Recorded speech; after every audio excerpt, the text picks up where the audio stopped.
प्यारे विद्यार्थियों, आज की ऑनलाइन कक्षा में आप सभी का स्वागत है।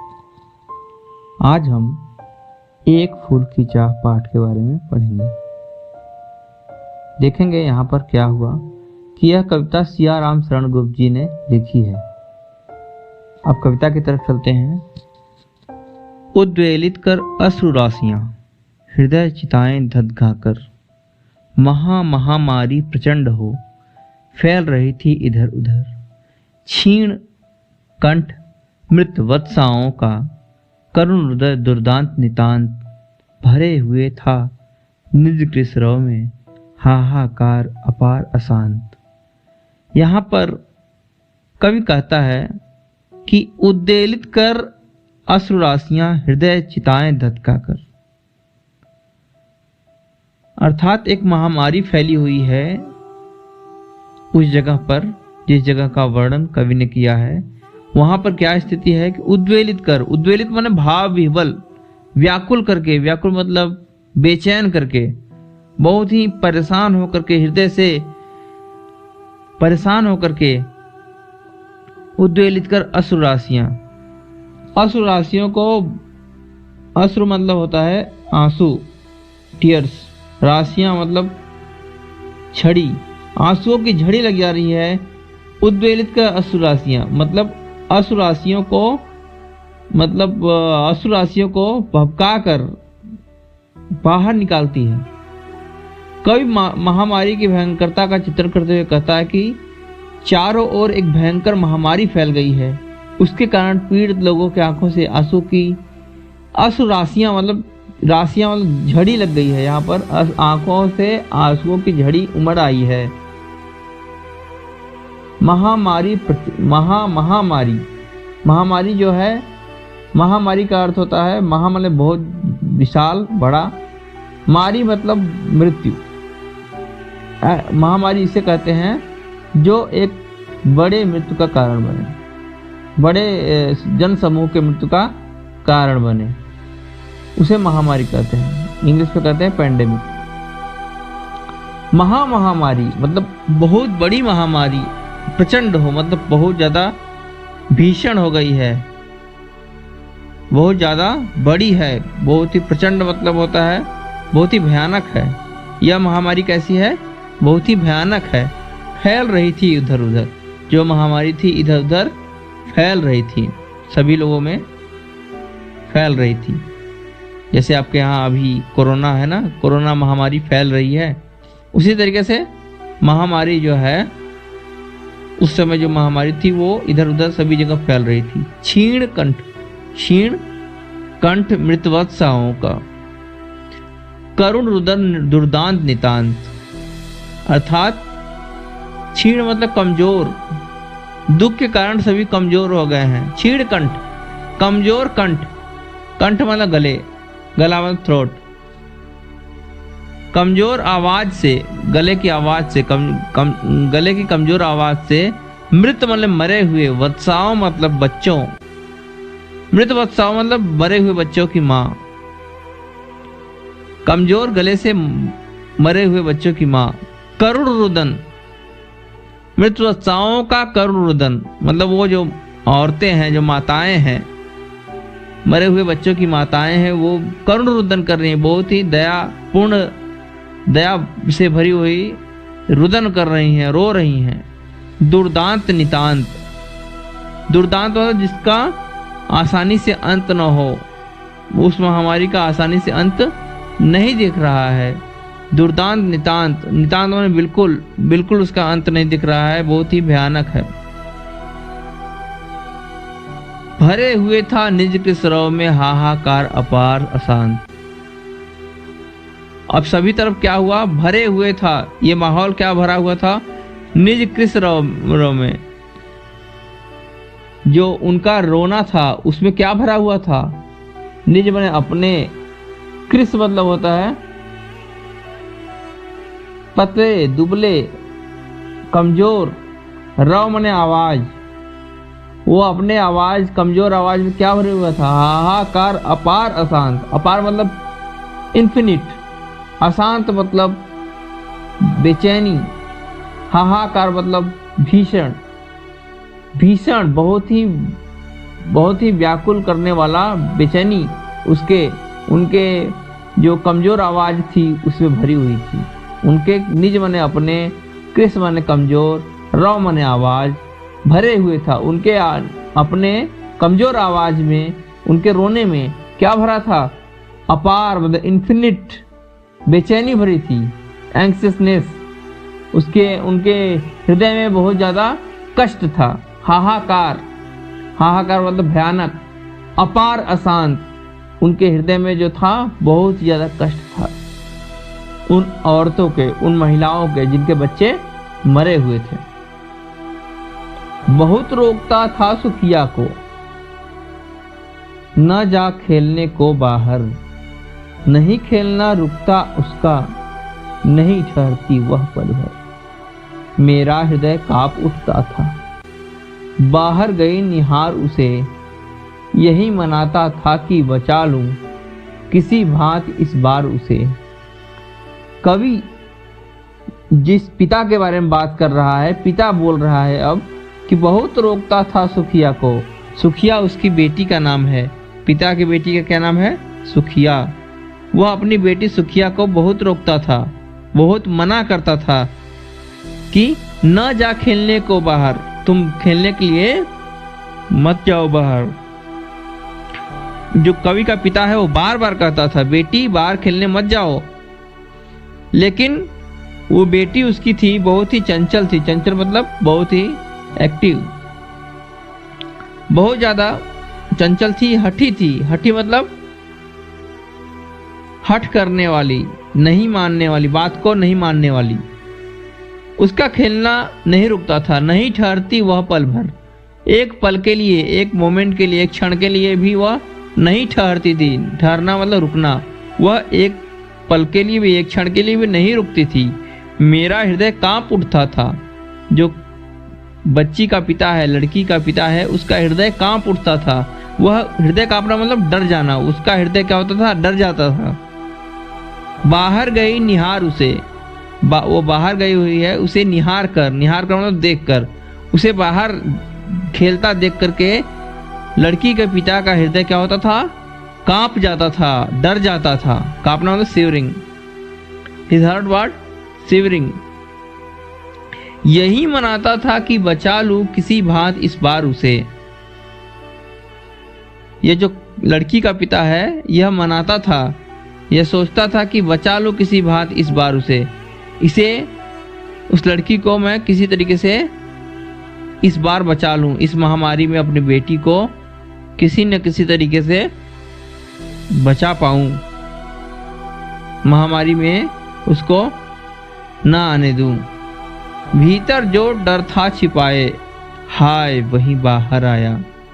उसके हृदय में, लड़की के पिता के हृदय में क्या डर था कि कहीं उसको महामारी न हो जाए, कहीं उसकी बेटी को रोग न हो जाए। हाय वही बाहर आया। हाय मतलब ओह, वही बाहर आया। अरे वही जो डर था वही बाहर आ गया। अर्थात जो डर था कि लड़की को रोग न हो जाए, महामारी न हो जाए, वही हो गया। लड़की को क्या हो गया? महामारी हो गया। एक दिवस सुखिया के तन को ताप तप्त उसने पाया।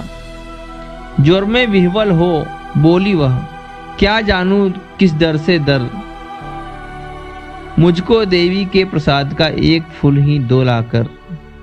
अब वो लड़की बोली, एक दिन सुखिया के तन को, अर्थात जो पिता है उसने देखा कि एक दिन सुखिया जो उसकी लड़की थी, उसके शरीर को ताप तप्त उसने पाया, बुखार से, ज्वर से जलता हुआ पाया उसने, लड़की के पिता ने।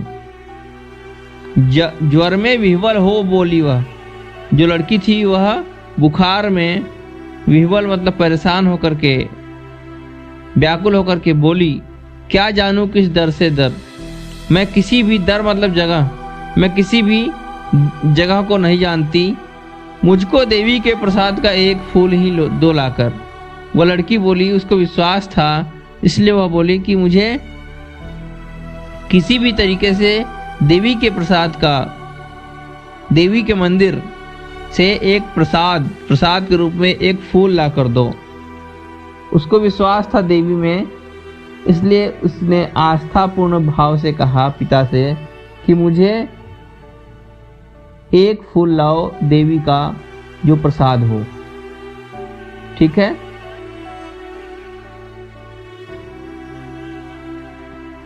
अब क्या हुआ, अगली पंक्तियां देखेंगे।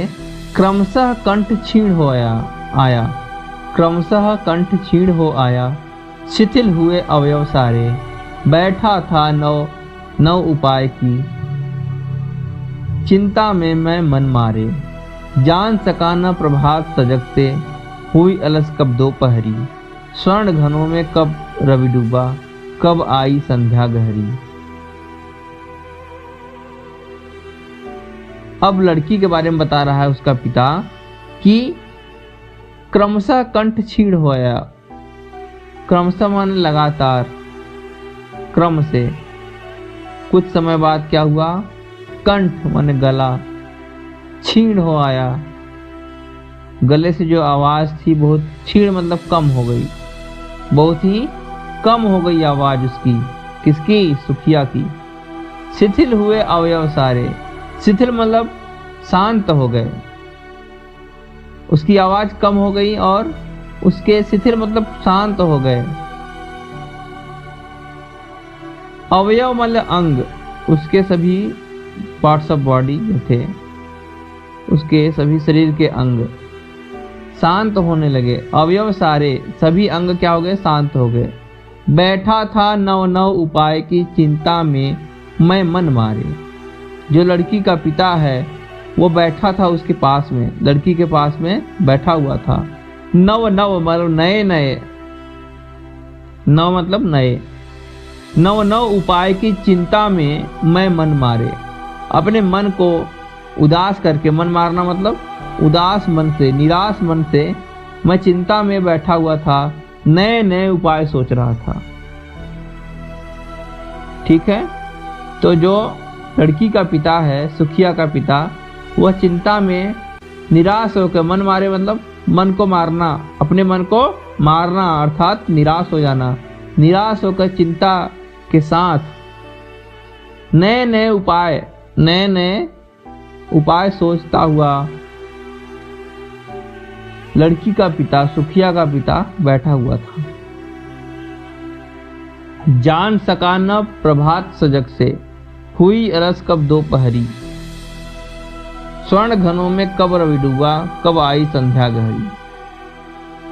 अब देखो यहाँ पर कवि कह रहा है कि जो लड़की का पिता है, सुखिया का पिता है, वो जान सका न प्रभात सजग से, सुबह से हुई अलस कब दोपहरी, आलस्य वाली, आलस्य मतलब लेजीनेस के साथ दोपहरी कब हो गई। दोपहर मतलब मिड डे।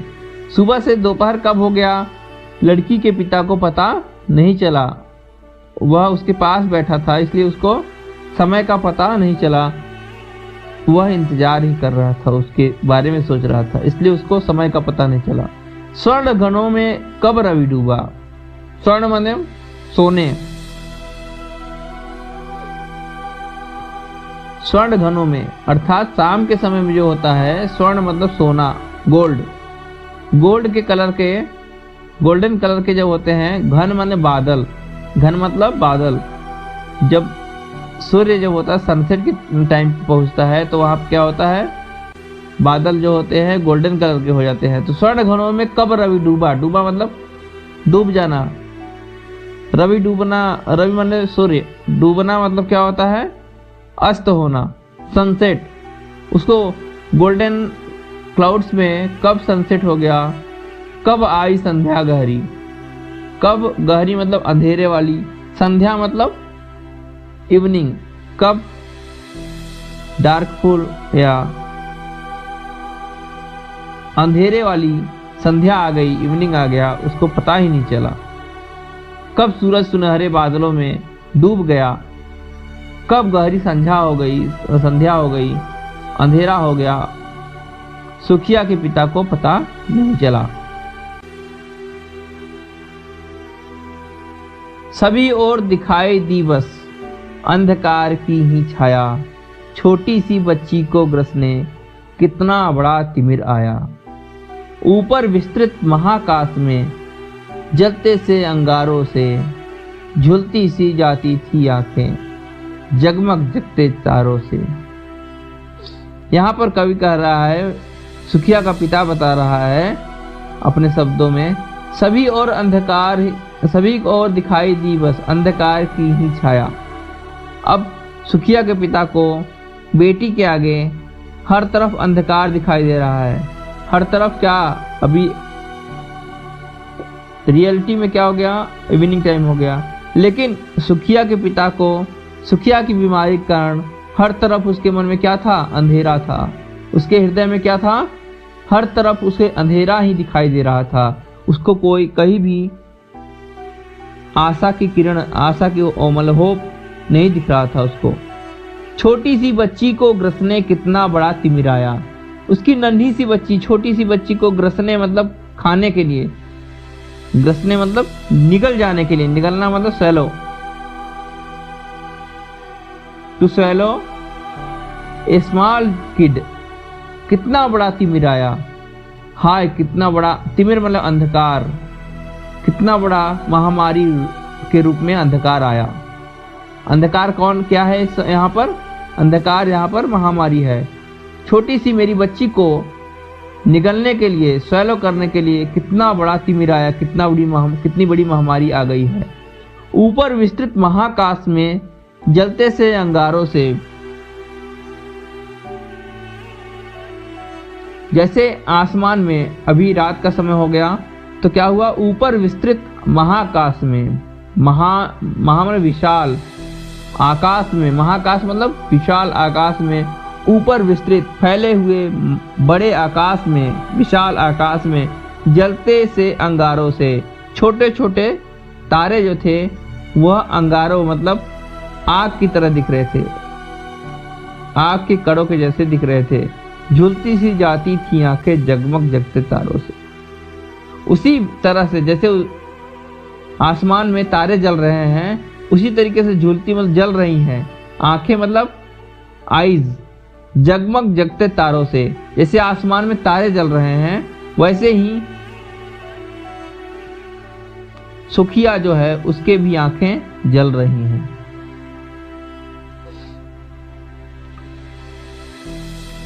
आगे देखेंगे, देख रहा था जो सुस्थिर हो, नहीं बैठती थी क्षण भर, हाय वहीं चुपचाप पड़ी थी अटल शांति धारण कर। सुनना वही चाहता था मैं, उसे स्वयं ही उकसा कर, मुझको देवी के प्रसाद का एक फूल ही दुलाकर।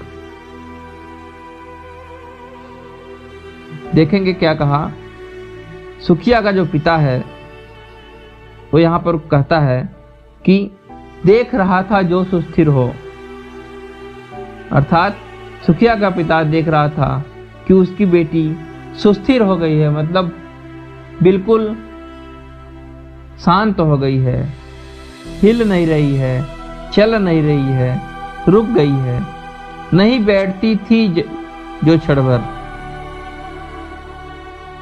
यहाँ पर कह रहा है कवि की सुखिया का पिता कह रहा है जो सुस्थिर हो, रुक करके, नहीं बैठती थी क्षण भर। जो सुखिया थी वो कभी भी क्षण भर भी नहीं बैठती थी, हमेशा खेलती रहती थी। हाय वहीं चुपचाप पड़ी थी, अरे आज वह चुपचाप मतलब शांत पूर्वक पड़ी थी। अटल शांति धारण कर, अटल मतलब जैसे कभी खत्म ही नहीं होगा, न खत्म होने वाले, न हटने वाले, शांति से ही धारण कर। वो शांति पीस को धारण करके चुपचाप पड़ी थी, शांत पड़ी हुई थी एक जगह। सुनना वही चाहता था मैं, उसे स्वयं ही उकसा कर।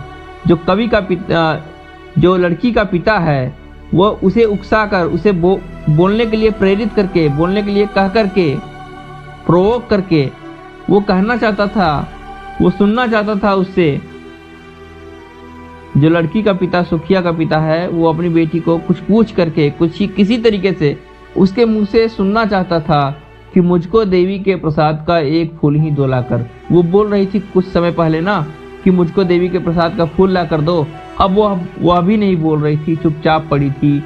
तो सुखिया का पिता चाहता था कि किसी तरीके से वह बोलना शुरू कर दे, वह बोले कि देवी के प्रसाद का फूल उसे ला कर दो। बच्चों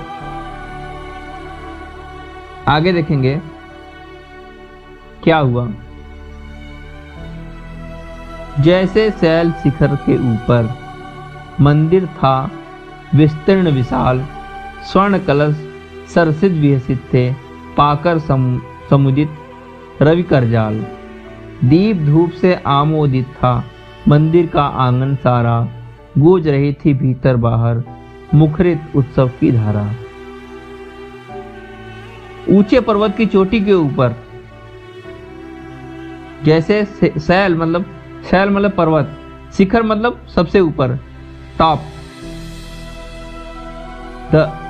the top of that mountain, उस पर्वत के सबसे ऊपर मंदिर था विस्तीर्ण विशाल, मतलब बहुत ही विशाल, और विस्तीर्ण मतलब विस्तार वाला, बहुत ही बड़ा मंदिर था।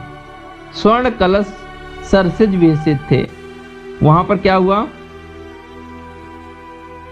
उसका जो कलश था स्वर्ण कलश था, जो मंदिर का कलश था, जो ऊपर कलश होता है ना मंदिर के सबसे ऊपर, उसके ऊपर स्वर्ण कलश था, सोने का कलश था, सरसिज विहसित थे।